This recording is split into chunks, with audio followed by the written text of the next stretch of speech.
Stage మీద నుంచొని బన్నీతో అన్నా लाहौर 1947 एक ऐसी बेहुदा किस्म की मूवी जो आने वाली युवा पीढ़ी पर अपना काफी गहरा घाव या असर डालेगी।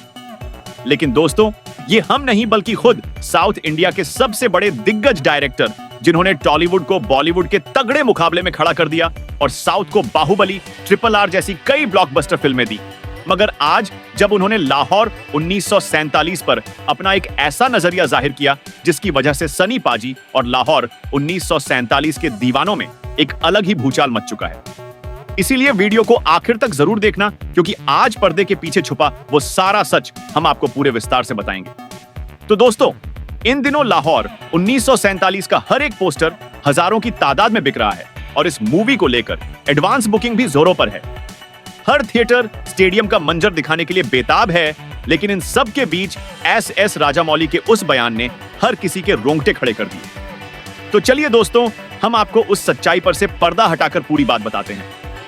लाहौर 1947 मूवी ने जब साउथ में भी अपना रंग दिखाना शुरू किया, तो उसी के बीच एस राजामौली को एक अलग से जलन लगने लग गई और उन्होंने अपने एक बयान में कहा कि राजकुमार संतोषी, आमिर खान और सनी पाजी इस भारत महान की युवा पीढ़ी को एक गलत राह की तरफ ले जा रहे हैं, क्योंकि इस मूवी में कुछ ऐसे सीन दिखाए गए हैं जिस पर भरोसा करना किसी खतरे को दावत देने से कम नहीं है। लाहौर 1947 की पूरी टीम सिर्फ चंद पैसों के स्वार्थ में अपना ईमान बेचकर सिर्फ पैसों के लिए यह मूवी बना रही है।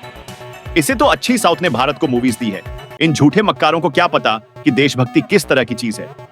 इन्हें तो बस अपनी उन घिनौनी आंखों के सामने झूठी इज्जत और पैसा दिखता है।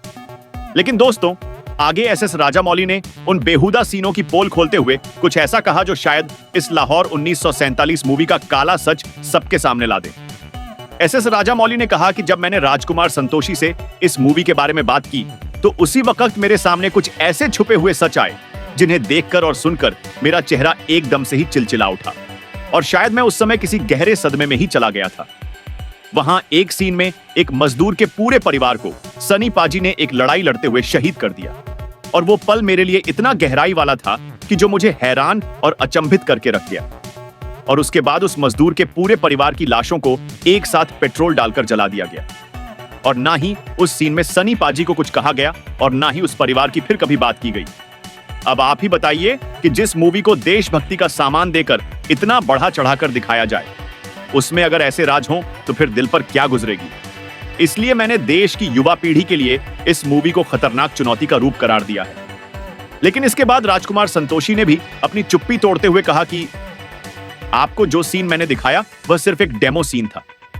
उस वक्त वहां पर कुछ भी नहीं हुआ था। वो परिवार नहीं था, बल्कि एक आतंकवादी गैंग था जिसे सनी पाजी अपनी बहादुरी से देश की रक्षा करते हुए खत्म करते हैं। इसीलिए सनी पाजी को उसके लिए आगे मूवी में कुछ भी नहीं कहा गया था।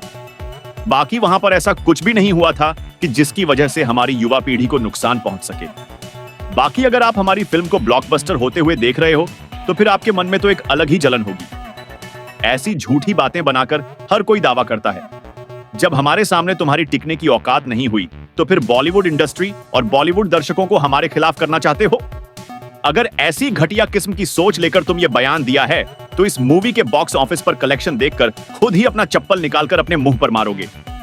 मरने की कगार पर हो, मगर प्रोपेगेंडा इस तरह बनाते हो कि तुम्हारे जैसा सच्चा भारतीय नागरिक कोई और नहीं। अभी भी वक्त है, सुधर जाओ, क्योंकि इसके बाद फिर से अगर कोई ऐसा झूठा दावा किया तो अंजाम तुम्हें भुगतना पड़ेगा। तो दोस्तों, अब फैसला आपके हाथ में है। क्या आप भी उन लोगों में से हैं जो बिना सच जाने प्रोपेगेंडा का हिस्सा बन जाते हैं, या फिर आप उनमें से हो जो हर सच को उसकी गहराइयों तक समझना चाहते हो? कमेंट्स में लिख के बताओ, क्या आप एस राजामौली की बात से एग्री करते हो या सनी पाजी के स्टांस को सपोर्ट करते हो? और अगर आपको लगता है कि यह सच सब तक पहुंचना चाहिए, तो वीडियो को लाइक करो, शेयर करो और चैनल को सब्सक्राइब करना मत भूलना, क्योंकि आगे भी हम पर्दाफाड़ खुलासे करते रहेंगे बिना किसी डर के।